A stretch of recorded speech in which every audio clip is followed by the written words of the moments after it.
Na aula passada conhecemos 4 funções orgânicas. Os fenóis. Os fenóis, então, são compostos que têm o OH ligado diretamente ao carbono do anel benzênico. As cetonas. As cetonas são reconhecidas pelo grupo carbonila, C-O. Os ácidos carboxílicos. Os ácidos carboxílicos têm como característica principal a presença da carboxila, C-O-O-H. E os aldeídos. Os aldeídos, por sua vez, são reconhecidos pelo grupo aldoxila, C-O, e no lugar do OH apenas um átomo de hidrogênio. Então, C-O-H. Uma boa aula.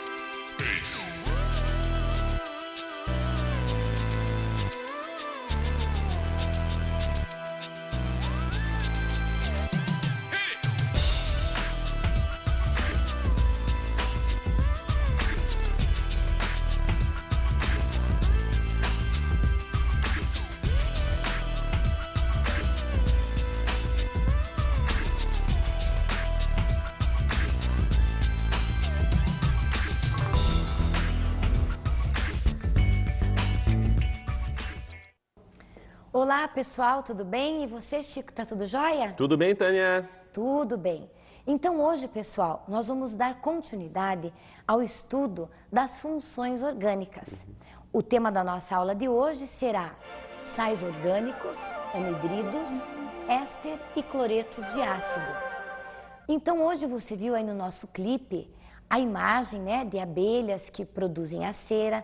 Você viu a imagem de doces, onde quando você manuseia os doces, quando você vai experimentar, você sente o gosto, o aroma, né? Então, o responsável por tudo isso, pela coloração, são as anilinas e pelo aroma seriam então os ésteres. Só que antes de nós iniciarmos falando das funções da aula de hoje, nós vamos primeiro, pessoal, recapitular a aula anterior, onde nós vimos os ácidos carboxílicos. Porque não sei se você sabe, Chico, mas algumas das funções que nós vamos ver hoje são derivados dos ácidos carboxílicos. Eu me lembro bem dos ácidos que a gente viu na última aula, né? Então, Chico, me diga, você lembra do nome de algum ácido que a gente viu na aula passada? Claro, eu me lembro, por exemplo, daquele mais simples que a gente viu, que era o ácido metanoico, que também é conhecido como ácido fórmico, olha só. Isso, muito bem, nota 10, é o ácido da formiga, né, que nós vimos na aula passada. Então, antes de nós estudarmos as funções de hoje, nós temos que dar uma recapituladinha, porque eles nos vão fornecer alguns dados importantes. Então, vamos lá. O ácido metanóico, então, como o Chico já falou aí para vocês, ou também chamado de ácido fórmico. Era aquele, então, que tinha apenas um átomo de carbono, né? Então, dupla O e OH, que é o grupo funcional que caracteriza os ácidos carboxílicos. Vamos para, então, agora o que nos interessa na aula de hoje. É que quando nós retiramos, pessoal, o OH do ácido, nós temos um radical. Esse radical, ele vai ser o radical metanoíla. O conjunto desses radicais, quando nós tiramos o OH, é chamado de radicais acila. Então, veja só, quando nós tiramos o OH do ácido metanóico ou fórmico, nós ficamos então com uma valência livre. E daí ele passa a ser o radical metanoíla ou formila, certo? Agora vamos ver o próximo ali, ó. Ácido etanóico ou ácido acético, que é um dos componentes do vinagre, que nós também já explicamos na aula passada. Então, você vê lá, CH3C, dupla O, OH. Então, OH e dupla O é aquilo que caracteriza o ácido carboxílico. Agora, quando retiramos o OH, veja só o que vai acontecer. Nós temos ali, então, um radical. E esse radical, o nome dele vai ser derivado do ácido. Como era ácido etanóico, nós tiramos o óico e colocamos a terminação ila, então vai ser etanoíla. Ou como era ácido acético, nós tiramos a terminação ico e colocamos a terminação ila, então nós vamos ter acetila. Então esse composto seria um radical. Então vamos ver lá. Ácido benzoico, né, que tem o anel benzênico, C-O-OH. Da mesma maneira, se nós retirarmos o OH, nós vamos ter um radical. O radical seria, então, benzoíla. Então, pela retirada do OH, nós temos o radical, tiramos a terminação ico e colocamos a terminação ila, dos radicais acila. Então, vamos ver o que são os radicais acila. São radicais derivados dos ácidos carboxílicos pela retirada do grupo OH da carboxila. Tânia, Diga, Chico. então quer dizer que a gente só precisa tirar aquele OHzinho lá da ponta? Isso, para ter o radical acila, exatamente. Uhum. Então, a gente tem a carboxila, tira o OH, vira um radical acila, que nós vamos usar daqui a pouquinho na próxima função. Só que agora, pessoal, nós vamos ver a ionização dos ácidos carboxílicos. Você lembra que quando nós estudamos na química inorgânica os ácidos inorgânicos, nós fazíamos também a ionização. E o que significa ionizar? Significa transformar em íons. Íons positivos, que são os cátions, e íons negativos, que seriam os ânions. Então, isso acontece com os ácidos orgânicos também. Então, vamos ao conceito. Os ácidos carboxílicos, quando em solução aquosa, se ionizam, originando íons H+, né, que logicamente se juntam à molécula da água. Na água, daí nós temos o ânion, que seria então a parte que vai nos interessar para formarmos os sais orgânicos. Então, nós vamos ver como é feita essa ionização. Então, vem aqui comigo. Nós temos aqui então, esse R significa que o ácido pode ser um ácido qualquer, né? Então, aqui nós temos C-O-OH, que é a indicação do ácido carboxílico. Então, quando nós colocamos o ácido carboxílico na água, o que acontece? Este hidrogênio, pessoal, ele sai da molécula. A água consegue romper a ligação entre o oxigênio e o hidrogênio. E a água acaba ficando com esse íon, certo? Originando o que então? Então, na água nós teremos o H+, que foi arrancado da hidroxila, mais o radical C-O e o oxigênio com a carga negativa. Então, tudo isso aqui, ó, pessoal, é o nosso ânion. E, logicamente, esse Rzinho vai depender do tipo de ácido que nós colocamos. Se for o acético, seria só um CH3. Né? Se fosse o propanóico, seriam, então, 3 carbonos. Então, o R é só para dar indicação do tipo de radical que nós teríamos ali. Ok? Joia! Então, esta ionização, ela vai nos trazer os ânions. E para nós continuarmos a estudar os nossos compostos, nós temos que saber como dar nome a estes ânions, já que eles são derivados dos ácidos. Então, vamos ver a nomenclatura. A terminação do ácido, você sabe, termina sempre em ico. Sempre vai formar ânion terminado em ato. Não sei se você se lembra da nossa regrinha. Formoso mosquito, no bico do pato. Todo ácido terminado em oso formava ânion terminado em ito. Todo ácido terminado em ico vai formar ânion terminado em ato. Tânia? Diga, Chico. Deixa eu só pensar uma coisa, então. O metanóico, por exemplo, vai produzir um ânion metanoato? Exato, é só trocar a terminação ico e encaixar o ato ali no lugar. E da mesma forma como ele é ácido fórmico, ele vai formar ânion formato. Então o nome usual também entra nessa regra. Também entra na regra. Então é bem interessante que é só uma troca da terminação realmente, do ico para o ato. Tânia? Diga, Chico. Mostra aqueles exemplinhos lá do quadro. Então vamos para o quadro, tá, pessoal? Vamos ver alguns exemplos. Então, olhem só, nós temos aqui o exemplo do ácido metanóico. Então, quando o ácido metanóico nós o colocamos na água, ocorre a separação, então, do hidrogênio do OH, H+, mais o ânion todo que se formou. Então, vai ser o ânion metanoato ou ânion também chamado de formato. Então, só trocamos a terminação. Aqui nós também temos o ácido etanóico, né? MET é o ácido etanóico. Também é esse hidrogênio que sai da molécula, então ele é liberado como cátion, mas todo o restante que sobra vai ser o nosso ânion, CH3, C-O, O com carga negativa. Então, o nosso ânion vai ser o etanoato ou ânion acetato. E aqui nós temos, por último, o ácido propanóico, met-et-prop. Então, nós também vamos retirar o mesmo hidrogênio, tiramos lá o hidrogênio e vamos ter tudo isso, vai ser o nosso ânion. Então, CH3, CH2, C dupla O, O-, vai ser o nosso ânion propanoato ou propionato. Então, é só uma questão de nós terminarmos tirando a terminação ico e colocando a terminação ato. Joia! Então, agora nós vamos ver a primeira função, então, da química, que por enquanto nós só vimos os radicais acila e a ionização. Vamos ver, então, os sais de ácidos carboxílicos.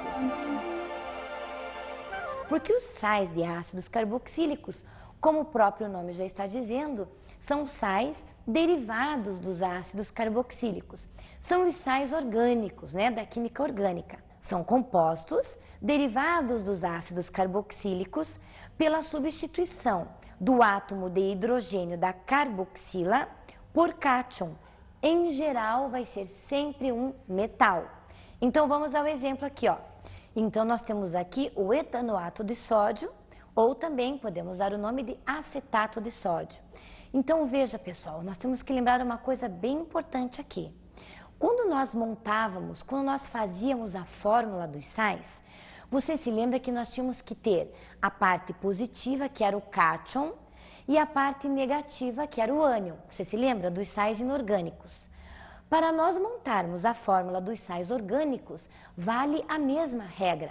Só que aqui, pessoal, o ânion sempre vai ser derivado do ácido carboxílico. Então, os sais de ácidos carboxílicos sempre vão ter como ânion alguém que derivou de algum ácido, ou do ácido acético, ou do ácido fórmico, que foram os ânions que nós acabamos de ver. Então, pega-se o ânion e junta-se a ele um elemento químico, geralmente metálico, que é o caso do nosso exemplo. Nós temos aqui o etanoato, que seria o CH3, C-O-O, e o sódio, que seria o Na. Então, como você sabe que o sódio é da família 1A da tabela periódica, a carga dele é mais 1. Então, para equilibrar o oxigênio com carga menos 1, basta unir os dois, certo? Aí nós teremos, então, o acetato de sódio ou etanoato de sódio. Agora, vamos ver outro exemplo.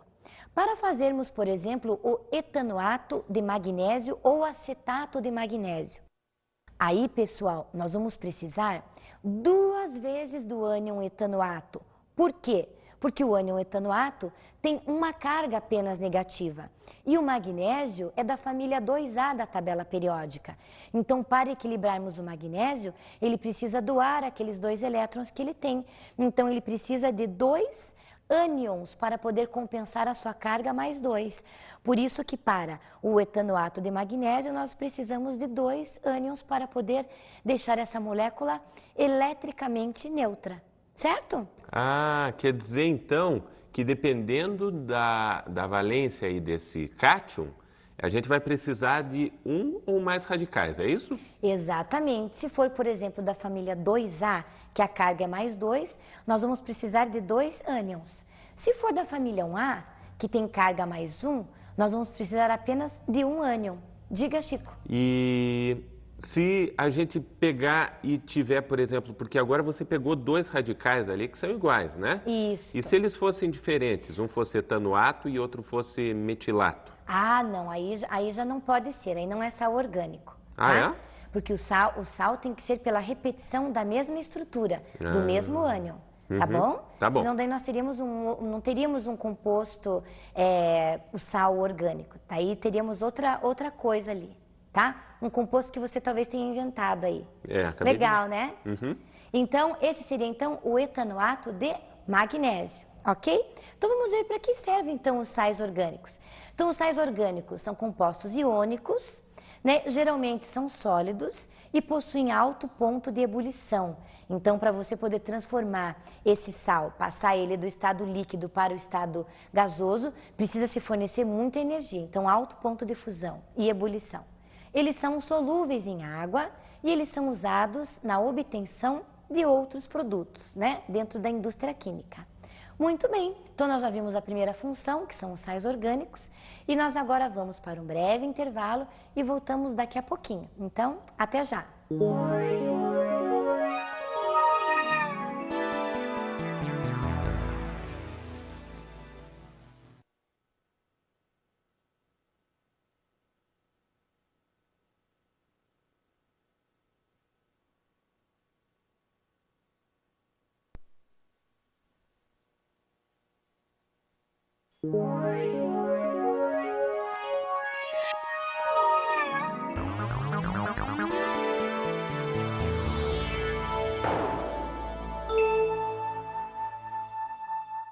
Voltando então do nosso intervalo, né, Chico? Nós vamos ver a próxima função. Então, nós já vimos a função sais de ácidos carboxílicos. E agora nós vamos ver os anidridos. Anidridos, Chico. A significa não. E hidros, o que lembra para você a palavra hidros? Lembra hidrogênio. Isso, lembra hidrogênio e lembra também a água, não lembra para você água? Claro, hidrante. Isto. Então, hidro quer dizer, nós vamos tirar uma molécula de água dos nossos compostos. Então, veja só, os anidridos, vamos ver o que diz aqui. São obtidos através de uma desidratação intermolecular dos ácidos carboxílicos. Então, isso quer dizer, pessoal, que nós vamos pegar 2 ácidos carboxílicos e as 2 moléculas, ou seja, os 2 OHs que cada um dos ácidos tem, eles vão se juntar e formar uma molécula de água. Então, olha só, 2 moléculas do ácido acético estão ali demonstradas para você, CH3, C-OOH e invertidamente, mas é a mesma molécula, CH3, C-OOH, como se você estivesse vendo num espelho, tá? A mesma molécula. Agora, olha o que vai acontecer. Bem ali embaixo, nós estamos vendo que os 2 hidrogênios e 1 oxigênio, eles vão se unir e vão sair da molécula. E vai ficar apenas um oxigênio. Então, esses 2 hidrogênios com esse oxigênio formam uma molécula de água, H2O. E vai ficar apenas o oxigênio ali, formando então um anidrido. Então, eles vão se unir, porque vai abrir uma valência livre, e vai formar o anidrido. Ali, então, nós já temos os 2 hidrogênios e o oxigênio fora, ficou apenas aquele oxigênio que sobrou, e essa molécula formada é o anidrido acético, porque veio do ácido acético, ou anidrido etanóico, porque veio do ácido etanóico. Então, veja que, retirada a molécula, tem que ser o mesmo ácido para poder formar o anidrido, ok? Vamos ver então a nomenclatura dos anidridos. A nomenclatura fica da seguinte maneira, bem fácil. Anidrido mais o nome do ácido que lhe deu origem. Então foi o que nós vimos. Como foi o ácido acético, nós tínhamos então o anidrido acético ou anidrido etanóico. Ou o ácido fórmico, né? Ou metanóico. Então teríamos o anidrido metanóico ou anidrido fórmico. Os anidridos são fáceis, né, pessoal? Então, agora nós vamos ver a próxima função, que são os cloretos de ácidos. E para os cloretos de ácidos, nós vamos precisar daqueles radicais acila que nós vimos logo no início da nossa aula. Lembram, então, dos radicais acila? São aqueles nos quais nós retiramos todo o OH. Dessa vez não é só o hidrogênio, não. Nós tiramos o oxigênio e o hidrogênio, e daí nós estamos abrindo uma valência livre. E nessa valência livre é que nós vamos colocar, então, o cloro. Por isso que o nome da função é cloreto de ácido. Então, veja lá. Cloreto de ácido é um composto derivado de ácido carboxílico pela substituição do grupo hidroxila, que é o OH, da carboxila por cloro. Então, nós temos aí a definição, então, do que é um cloreto de ácido, né? E vamos ver, então, alguns exemplos, então. Nós temos aqui o cloreto de etanoíla. Então, seria o CH3, C-O, e no lugar do OH, nós colocamos o cloro. Ah, agora que entrou o radical acila, né, Tânia? Exatamente. Então, nós tiramos o OH, né? Daí ele se torna radical acila. E no lugar nós colocamos o elemento químico cloro para formar então o cloreto de etanoíla. Joia, né? Olha lá então, o cloreto de benzoíla. Então é a mesma coisa, nós tiramos então o OH e no lugar nós colocamos o cloro. Aí fica cloreto de benzoíla. Então vamos ver a nomenclatura. Então a nomenclatura, como você já pôde observar, né? Através já dos exemplos que nós demos aí para vocês, a nomenclatura é bem fácil, veja lá. Nós colocamos então cloreto, que seria o elemento químico que foi então adicionado ao composto, e mais o nome do radical acila, que nós vimos já no início da nossa aula, e que você deve ter anotado aí no seu material didático, né? Agora a nossa próxima função é a função ésteres. E os ésteres, como você já pôde ver aí no início da nossa aula, apareceram imagens de frutas, né, de maçã, laranja. Então os ésteres, eles são responsáveis por esse aroma característico de cada fruta, né? Então o cheirinho da laranja, que é um cheirinho, né, que todo mundo conhece, ou a mexerica, quando alguém descasca uma mexerica, que todo mundo sente o cheirinho, né, da mimosa ou da mexerica, da maçã, da uva, manga. Então o responsável por todos esses aromas são os ésteres, né? Tá com água na boca aí já, Chico? Ai, meu Deus, você tá falando umas comidas aí que... É, mas é porque você ainda não viu o que eu trouxe aqui para os nossos alunos verem para você. Olha só. Aí o que aconteceu? O homem, ele deu um jeitinho de pegar os ésteres e colocar então nos doces, nas essências. Então veja, esse é um produto industrializado, um produto artificial, podemos assim dizer, e que contém os flavorizantes, que são as substâncias que vão dar o gosto e o aroma. Então aqui na balinha de goma nós temos o sabor laranja, nós temos o sabor limão, temos o sabor da uva, né? Aqui nas balinhas de goma. Os Tânia, chicletes, diga, Chico. só me diga uma coisa, então esse gostinho bom que a gente sente aí de laranja, de uva, de morango, são ésteres? Isso, são os ésteres que são responsáveis por esse cheiro, pelo cheirinho natural.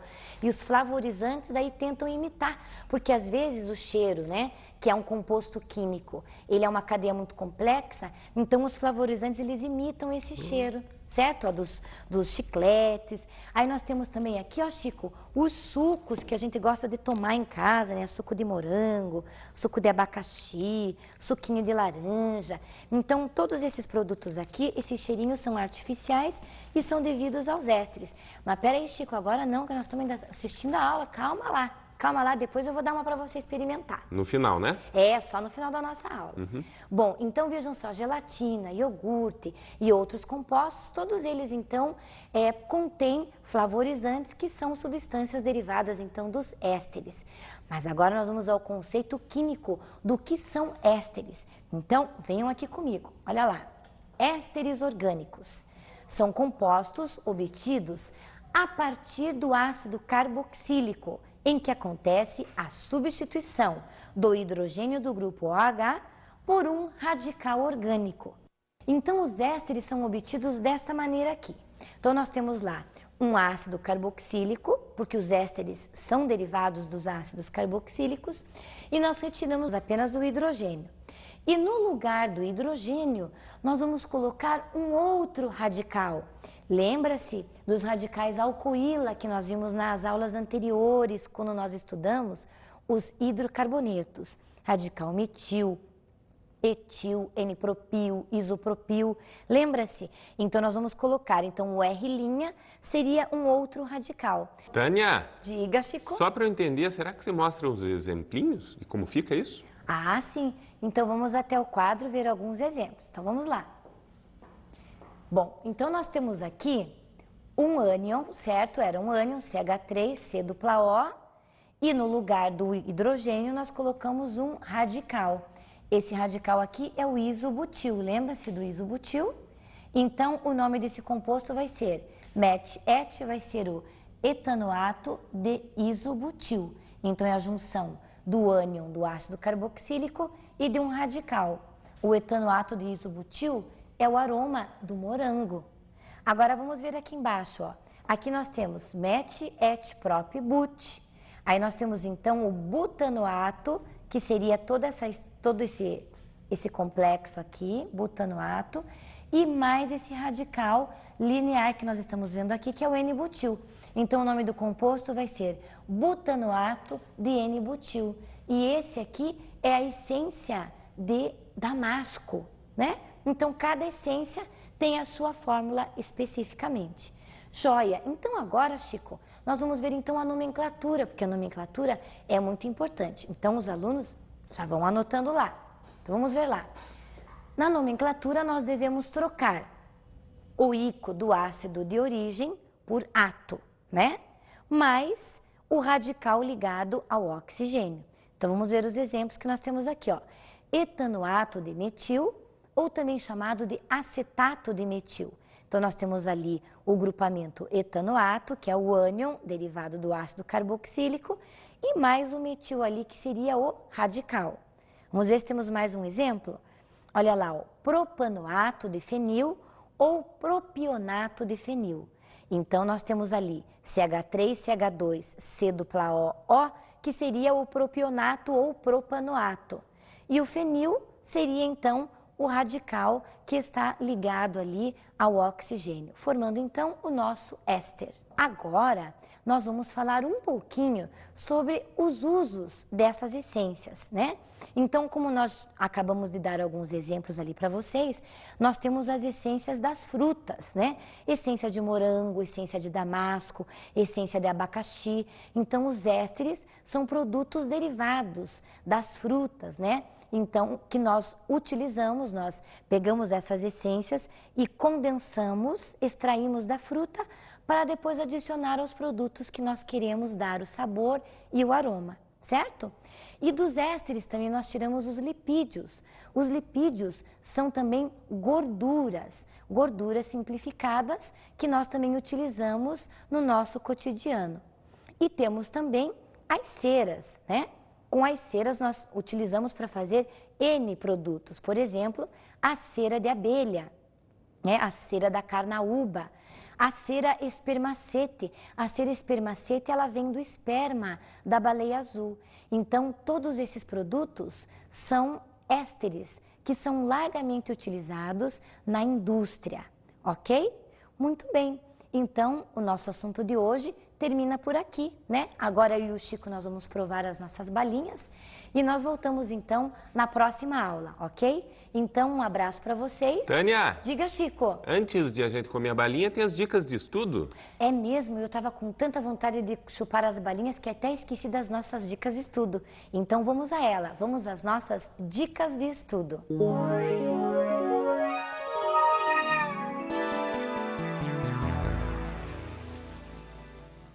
Então, pessoal, a primeira dica da aula de hoje é a seguinte. Olha lá, faça um resumo da aula, indicando a nomenclatura e o grupo funcional das funções trabalhadas. Vá fazendo o seu resumo para que depois você possa se localizar no final, quando nós formos fazer uma revisão geral das funções. E a próxima dica é que você faça uma pesquisa sobre como são feitos os sabões e as margarinas, porque o processo é uma esterificação, é uma reação com os ésteres. Então vá lá, pesquise que você vai ver que interessante que é a produção do sabão e da margarina. Última dica de estudo. Faça os exercícios do seu material didático.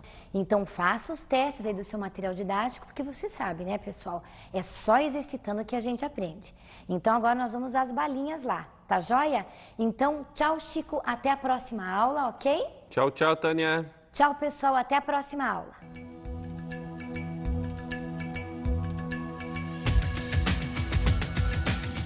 Na aula de hoje, conhecemos os sais de ácidos carboxílicos.